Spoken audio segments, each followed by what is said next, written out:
Bo Nix at Auburn was terrible. Like that quarterback was not a draftable prospect. Look at this. Look at this. This is horrendous. This is horrible.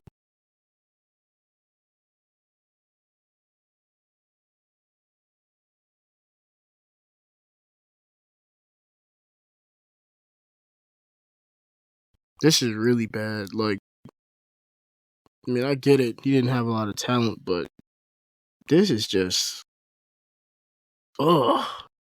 Like, oh my gosh, just a way to make a bad play worse.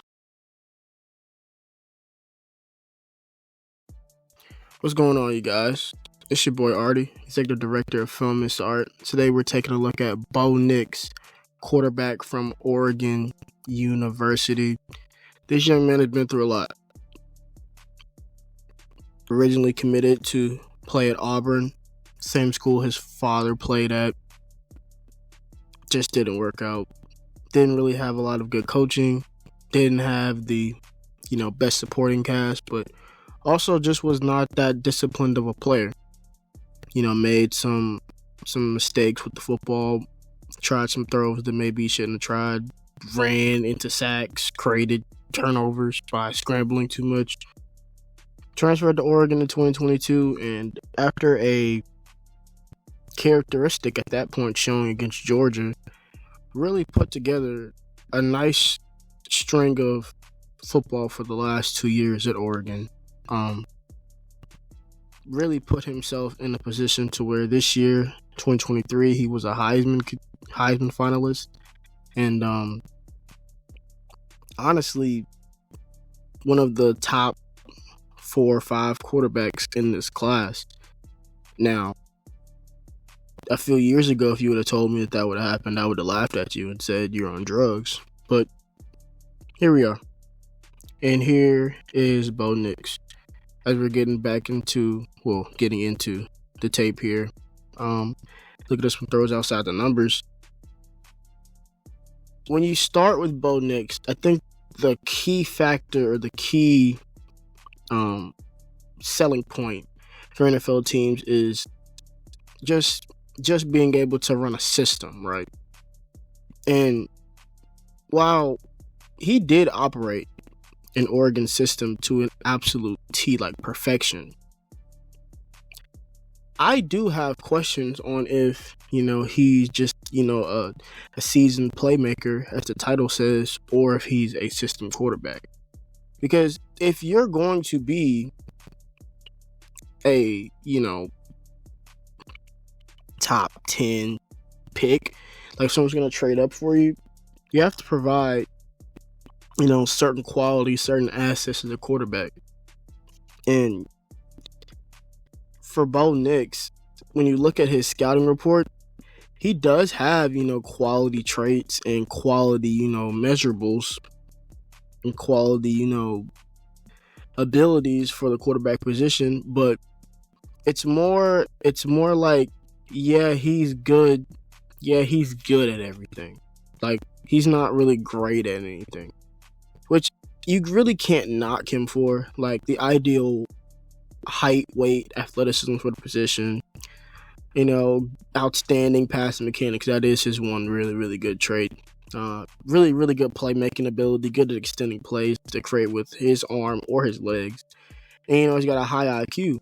He's notorious for throwing the ball away to avoid sacks and, turnovers. But the arm strength, like, he's got a live arm, not a strong arm. He's got a live arm. And it really limits him on some of those downfield throws. And also, he's 24 years old, you guys. Now, there are some cases where you can draft an older prospect and, they can come in and really provide, that stability for you in your organization. They can come in really ready to read, NFL defenses and really just be able to handle an NFL playbook all at once compared to a 21-year-old or a 22-year-old. But at the same time, you also have to deal with those questions of, is Bo Nix tapped out? Like, is the Bo Nix that we're watching on film right now in 2023 versus Oregon State the best Bo Nix can possibly be? Like, is his floor and his ceiling really that much separate? Because for me, when it comes to watching Bo Nix comes off like an almost finished product. Like, Bo Nix can't really get much more better than he is. And if he can't get that much better than what he is, that's totally fine. There's nothing wrong with that. But I wouldn't really take a player like that in the top 10 of this draft. I guess that's what I'm trying to get at in the discourse of this film session. Is Bo Nix, and you guys can leave a comment if you agree, disagree, whatever. Is Bo Nix really worth, trading up for? If you're the Minnesota Vikings or the Denver Broncos, is he worth trading up for? Or is he a guy that you can just stick and pick at 11 or 12? Or a guy that you could possibly get in the second round? Because newsflash, I don't have a first round grade on Bo Nix. I have a second round grade on him. So that solves that piece of the equation for you guys there. But yeah, just let me know in the comments what you think, agree, disagree, as far as my view on Bo Nix as a draft prospect. But enough of me blabbing my gums, man. Let's get to why we're here. Let's get to the tape. Currently looking at Bo Nix throw inside the numbers, and as I said, he has a live arm, not a really, really strong arm. So these throws are kind of easier. That's why you're seeing way more throws inside the numbers than you did, as we always do with the quarterbacks here at Film SR, outside the numbers. Because when you have the ability to throw the ball outside the numbers, that means your arm is really strong. Because that's a wider throw. The numbers at the college level are way more wide than NFL level. So if you're throwing outside the numbers in college football, you're doing pretty good as far as arm strength goes. You really like to see the mechanics from Bo Nix, the really, really good, clean mechanics.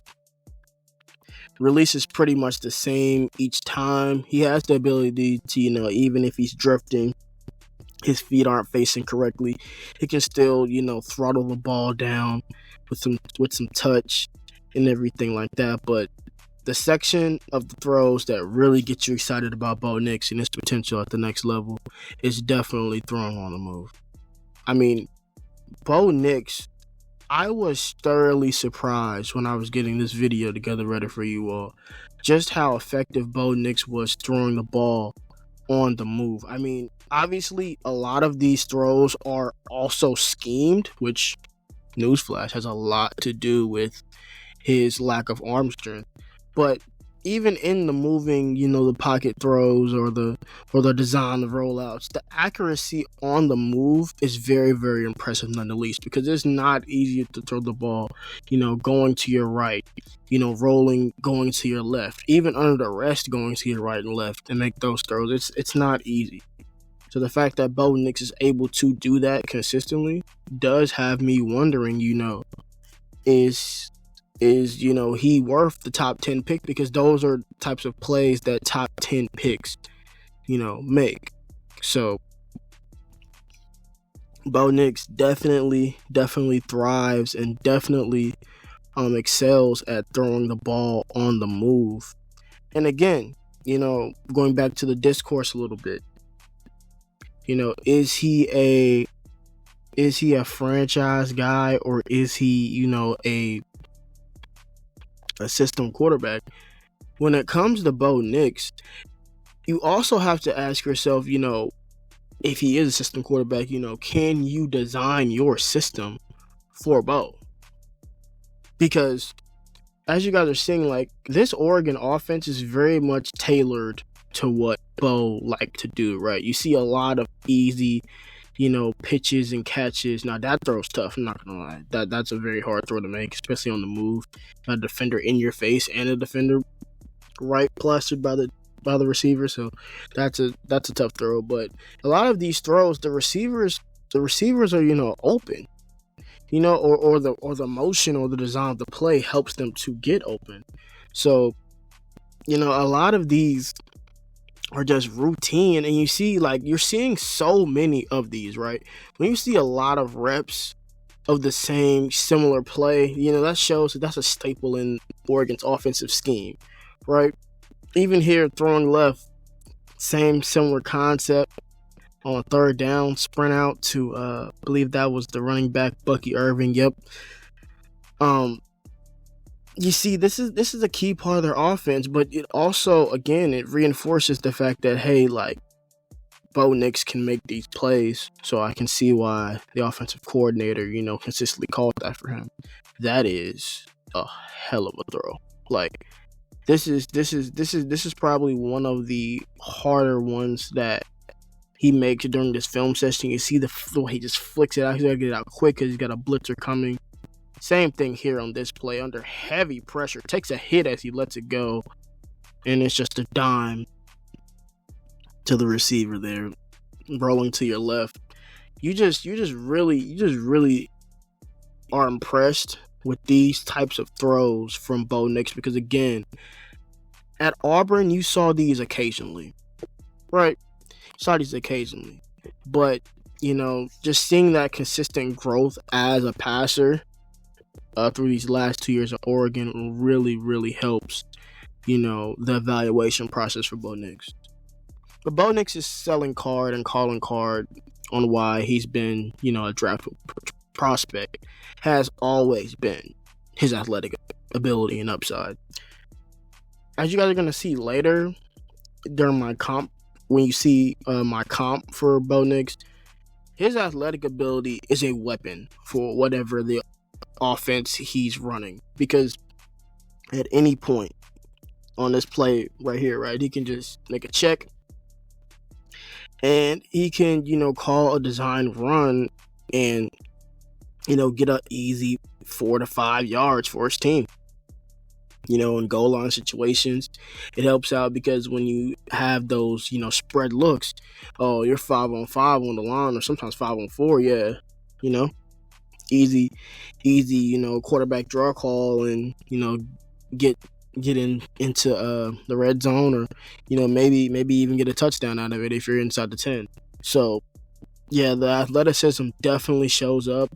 It definitely is valuable in the NFL today, with defensive ends and defensive backs only getting faster. You're gonna have to get to a point where your quarterback can at least get you in, my term, the 5 to 7. 5 to 7 on the 3rd and 6, get you a first down in that regard. So Bo Nix definitely fits that category. He's more than good enough athlete in that department. Really efficient runner. He didn't run as much at Oregon, but he didn't need to, because there was better offensive infrastructure around him. But as you guys are seeing, he definitely still had the ability to get out and make some things shake when he had to. Another thing too, with this running ability from Bo Nix, it also really helps in the RPO and play action game, which is something that a lot of NFL teams have kind of brought in from the college game, the RPO game. And just the threat of having a mobile quarterback in the NFL just makes your team just a little bit harder to defend. Like, prime example, not saying that Bo Nix is Josh Allen, but look at Josh Allen, right? When you look at Josh Allen, NFL defensive coordinators are scared to death when they have to game plan for Josh Allen. And it's not just because of his big arm. It's because he has the ability to do things like this. Take a simple read option and take it the distance. And it stresses your edge defenders to have to, maintain, their positioning, for a potential running back, to get the ball inside, and then whoop, you take the ball out the running back's belly and you pull it and run it in yourself, as you're seeing Bo Nix do here. It's really tough to defend and tough to, game plan for. So, the athleticism definitely big thing in Bo Nix's game. But let's get to it, right? the live arm shows up, and we're gonna talk about it, right? We're gonna talk about the arm strength, because a lot of people in the media, you know, they are trying to push this narrative that, you know, Michael Penix, you know, is the one with the arm strength issues, or the one who, you know, can't push the ball and everything. And honestly, it's not the case. It's Bo Nix. If you look at his average depth of target, it was under 7 this year at Oregon. Most of the consensus top quarterbacks had an average depth of target of over 8. And Bo Nix's was under 7. So that tells you all you need to know about where he was throwing the football. Also, you know, at times, as you're seeing on this play, you know, sometimes just not feeling the rush, right? Not really having that awareness, that clock. There are times when you're watching Bo Nix and you sit to yourself and you say, where are you throwing the ball? Right? Like, just uncharacteristic, inaccurate misses where it's you know, just you just question, you know, can he get the ball there, right? This is a really good throw, you know, with the arm, you know, because he doesn't have the, you know, strongest arm or whatever. But this is a really good throw with the arm. But you also see, you know, once he gets the ball here, he's got to fire that ball, you know, with a little more oomph than he wants to, and it leads to the overthrow because he's trying to overexert for the lack of arm strength. They're just a flat out, you know, short arm, which happens a lot. He short arms, you know, the deep ball occasionally. You know, he'll, you know, throw it behind, throw it a little in front. Sometimes leads to interceptions. Like, the arm really is a factor in his game, and it's going to affect, you know, how teams, how teams use him at the next level. It's going to affect play calling. It's going to affect, you know how they operate on like a 2nd and 12, right? And I'm not sitting here trying to poo-poo on his arm strength like it's you know, shit on a stick. It's not.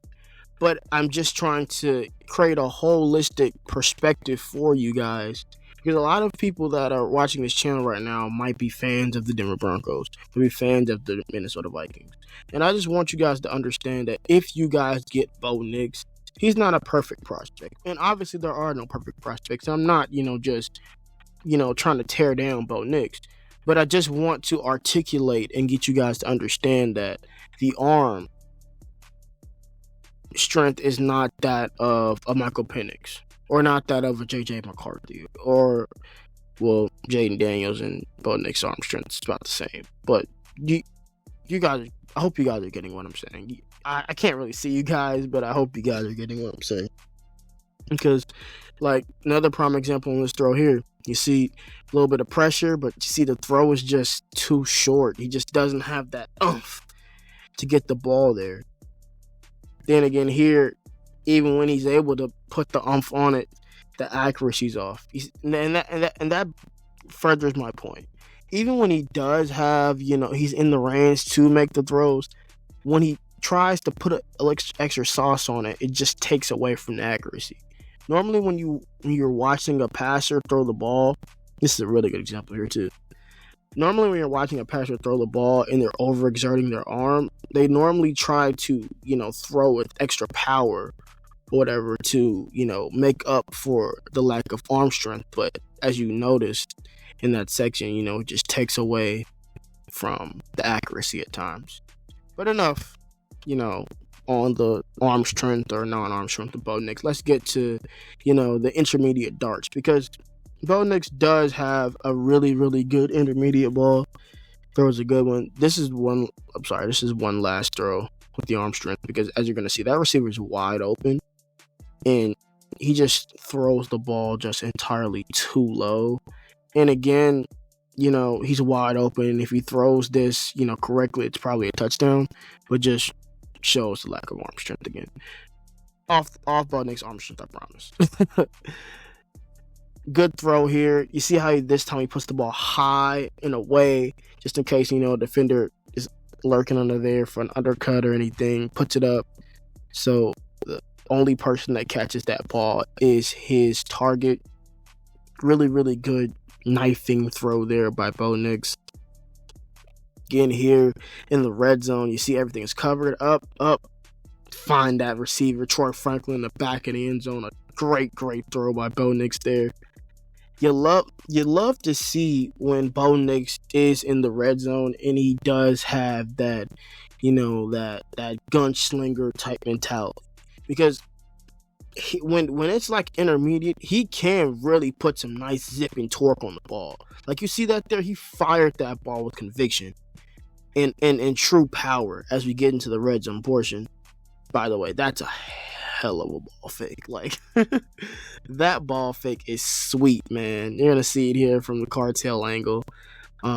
Get that ball, tuck it behind your butt, throw it up high for the big tight end there. Really, really good rep there by Bo Nix.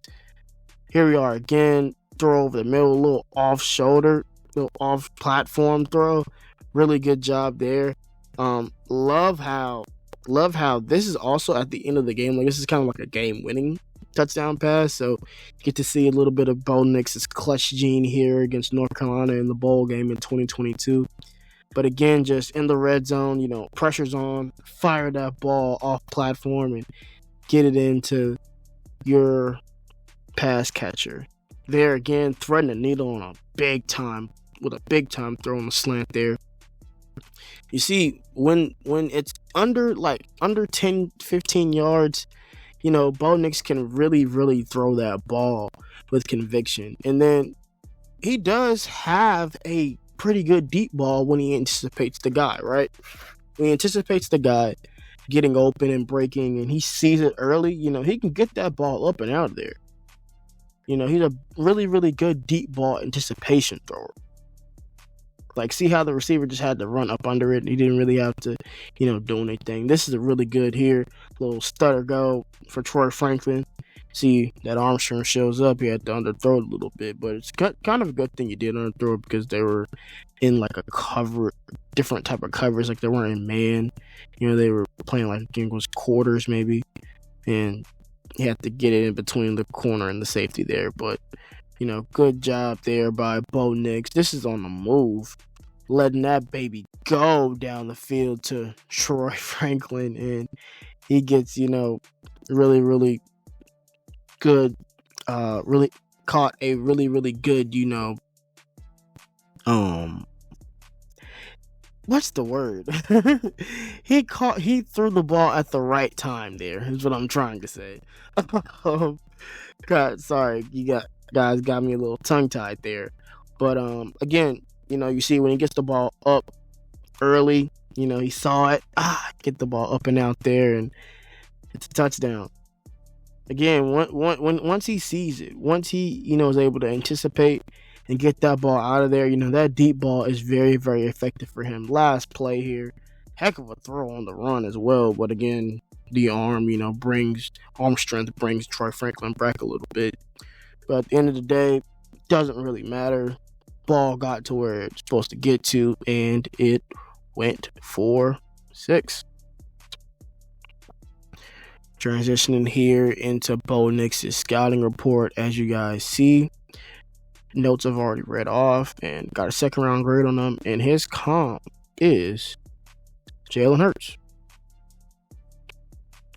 And with his comp being Jalen Hurts and, us having access to NFL All-22, brought in a couple clips of Jalen Hurts just to show, the stark similarities, because I'm so confident in this comp for Bo Nix with Jalen Hurts. Similar arm strength, similar, obviously very, very similar in running ability and all things of that nature. See here, even, a similar, throw delivery. Not really, mechanic wise, but in throw style. With the throw ability as far as the touch and everything of that nature. See here, very very similar play to the one I showed. Bo Nix scrambling up the middle of the field. See the ability to escape the pocket, get what he can, get down the slide. Think Bo Nix at his best definitely can be a Jalen, Hurts type of, player. Have a second round grade on him as well. Jalen Hurts was picked in the second round, so believe that if Bo Nix can continue to work on his game. Obviously Bo Nix is going to be a lot older than when Jalen Hurts came into the league, but see similar play earlier as the throw to Troy Franklin, little stutter go in the red zone, throws the ball in there for the touchdown. But yeah, I feel like if Bo Nix got drafted to like Denver or Minnesota, I would be interested maybe if he had to sit for a year. I know that there's some reports coming out that Minnesota's interested in like a Sam Darnold or a Zach Wilson, which would really make me scratch my head. But it would be very interesting to see him sit for a year and then maybe come in and play. But overall, as far as career trajectory and as far as play style, his comp is unquestionably for me Jalen Hurts, quarterback from the Philadelphia